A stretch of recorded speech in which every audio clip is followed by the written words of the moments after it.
इसके पहले की जो भी कक्षाएँ उसमें हम लोग एनवायरनमेंट की संपूर्ण कक्षाओं पे बातचीत किए यानी कि एनवायरनमेंट से जो 5 प्रश्न पूछे जाते हैं, इस कक्षा को देखने के बाद यानी कि एनवायरनमेंट की कक्षाओं को देखने के बाद जो भी 5 प्रश्न पूछे जाते हैं वह गलत होने की संभावना 9 के बराबर होती है। अगर आपने एनवायरनमेंट इकाई यानी कि जो भी पर्यावरण संबंधित इकाई उसको आपने नहीं देखा तो एक बार अवश्य देखें। हम लोग एक नए पहले पेपर यानी कि जिसमें तो एक नई इकाई लगी है जिसे प्रायः कम्युनिकेशन स्किल के नाम से जाना जाता है या हिंदी में कहा जाए तो उसे संप्रेषण कौशल के नाम से जाना जाता है। उस पे हम लोग बात करेंगे कि कम्युनिकेशन स्किल क्या है। परीक्षा के दृष्टिकोण से यह छोटा इकाई है, लेकिन बार-बार लेकिन बार-बार प्रश्न पूछे जाते हैं, तो हम लोग कम्युनिकेशन स्किल पे बात करेंगे कि कम्युनिकेशन स्किल विद्यार्थियों के जीवन में किस प्रकार से होनी चाहिए और परीक्षा में जो प्रश्न पूछे जाते हैं, उस पे भी हम लोग बात करेंगे। विलंब ना करते हुए आज की कक्षाओं को हम लोग सुचारू रूप से चालू करेंगे। सबसे पहले सबसे पहले कम्युनिकेशन के बारे में जानेंगे कि कम्युनिकेशन को अकादमी भाषा में क्या कहा जाता है, इस शब्द की उत्पत्ति कहाँ पे हुई, उसके बारे में हम लोग जानेंगे। सबसे पहले देख रहे हैं कि कम्युनिकेशन एक लैटिन वर्ड है जो प्रायः कम्युनिकेशन यानी कम्युनिकेयर से मिलके बना है। कम्युनिकेशन लैटिन वर्ड है, यह कम्युनिकेयर से मिलके बना हुआ है, जिसका अर्थ होता है कि साझा करना या आपस में एक दूसरे से बात करना।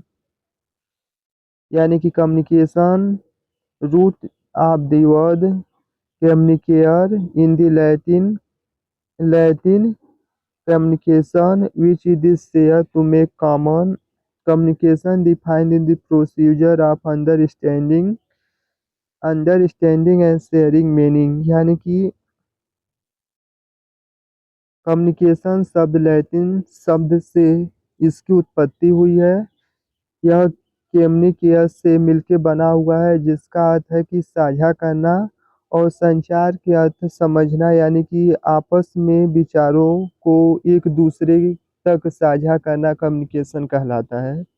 कम्युनिकेशन के कुछ प्रमुख फीचर है उसके बारे में हम लोग बात करेंगे। कैरेक्टरिस्टिक ऑफ कम्युनिकेशन यानी कि कम्युनिकेशन के कुछ लक्षण या कुछ विशेषताएं हैं, उस पे हम लोग अपनी बात करेंगे। तो सबसे पहले देख रहे हैं कम्युनिकेशन इंटरव्यूअल यानी कि कम्युनिकेशन अपरिहार्य होना चाहिए। यहाँ पे अपरिहार्य से आशय है कि अगर हम किसी से कोई बात कह रहे हैं तो वह बात यानी कि आपस में जो भी संचार किया जा रहा है वह अपरिहार्य, यानी कि अगर किसी से हम कोई बात कर रहे हैं तो उसको रिवर्स नहीं लिया जा सकता, उसे ही हम अपरिहार्य कहते हैं। पुनः कम्युनिकेशन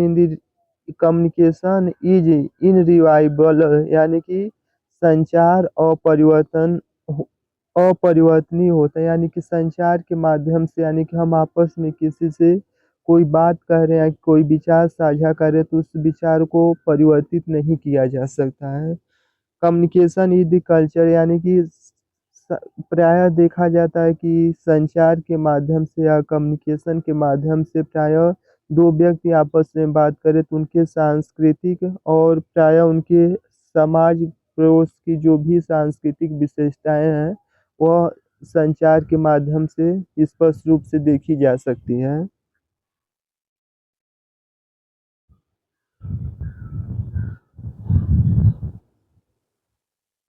अब एक और हेडिंग है जिससे हम बात करेंगे कम्युनिकेशन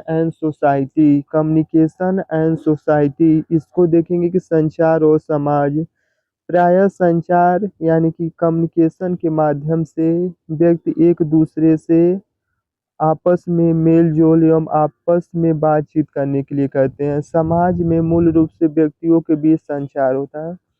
सिंपल एवं आसान शब्दों में कहा जाए तो संचार के माध्यम से प्रायः एक व्यक्ति दूसरे व्यक्ति से अपने विचार एवं भावनाओं को साझा करते हैं। समाज यानी कि जो भी सोसाइटी है वहाँ पे संचार के माध्यम से एक व्यक्ति दूसरे व्यक्ति से अपने बातचीत करते हैं। Human versus other species communication. यहाँ पे बात हो रही कि जो भी मनुष्य हैं वह भी जो मनुष्य या अन्य जीव हैं वह भी आपस में संचार के माध्यम से ही अपना एक दूसरे से बात करके जीवन यापन करते हैं, क्योंकि बिना संचार के माध्यम से यानी कि दूसरे के भाव एवं विचार को समझना मुश्किल है। तो उसमें बात हो रही human versus other species communication, यानी कि ह्यूमन मानव और अन्य जीव हैं दोनों के बीच संचार होता है, लेकिन दोनों का तरीका अलग अलग है। उस पे हम बात करेंगे कि human communication is also called the open end language, यानी कि जो भी मनुष्य हैं उसका भाषा यानी कि उनकी जो संचार करने की शक्ति है वह ओपन है, यानी कि वह खुला है, यानी कि कई शब्द को अपने संचार में शामिल कर सकते हैं, नए शब्द की उत्पत्ति कर सकते हैं।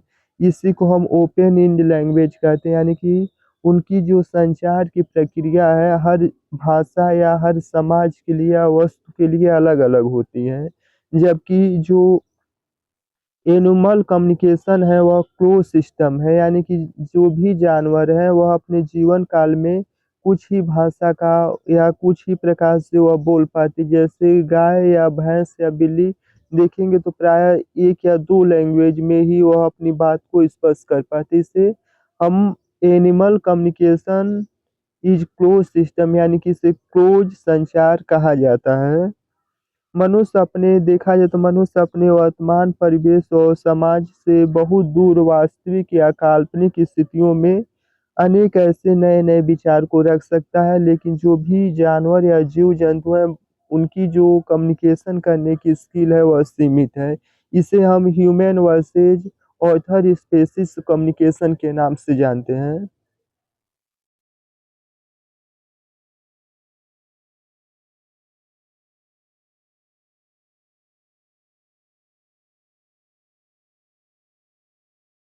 सांकेतिक के बारे में हम देखेंगे, जिसे प्राय अंग्रेजी में हम कहा जाए तो उसे सेमेट्रिक के नाम से भी जानते हैं। तो सांकेतिक होता क्या है जिसे सेमेट्रिक्स कहा जाता है उसको हम जानेंगे। सांकेतिक या संकेत के माध्यम से प्राय देखा जाए तो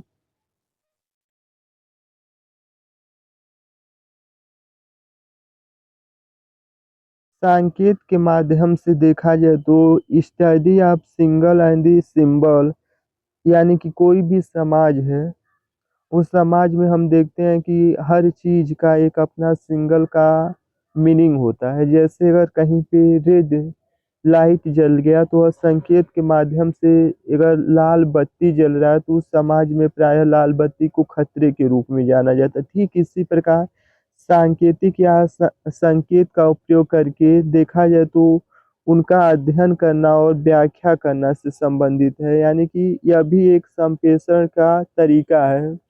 यानी कि संकेत के माध्यम से प्रायः समाज में बहुत से लोग अपने कम्युनिकेशन स्किल को यानी कि आपस में विचार विमर्श करते हैं। जैसे जो व्यक्ति गूंगा है वह प्रायः देखा देखा जाए तो संकेत के माध्यम से वह अपना कम्युनिकेशन स्किल करता है, उसे हम सांकेतिक कहते हैं। सांकेतिक संकेतों और प्रतीकों का उपयोग करके उसका अध्ययन किया जाता है और इस बात को खोजा जाता है कि विभिन्न संकेत प्रणाली के माध्यम से कैसे बने और संप्रेषित किया जाए। यानी कि संकेत के माध्यम से समाज प्राय, हमने अभी एग्जाम्पल दिया कि अगर खतरे का या सफेद चिन्ह हम देख रहे हैं तो सफेद चिन्ह उस समाज के लिए शांति का पर्व होता है, उसे हम सांकेतिक कहते हैं। अब इसी को स्पष्ट करने के लिए इसके कई प्रकार किए गए। Single sign symbol and code communication. Sign symbol code communication यह कम्युनिकेशन के टूल्स हैं। सबका अलग अलग काम है, कोई एक दूसरे से यानी कि सब एक दूसरे से आपस में कोरिलेट हैं, किसी का अपना एक स्वतंत्र अस्तित्व नहीं है। तो हम बात करेंगे कि in communication science symbol and code fundamental element and faculty the transaction of message meaning between individual, यानी कहने का आशय ये है कि संकेत सिंबल और प्रतीक के माध्यम से हम अपने बात को या विचार को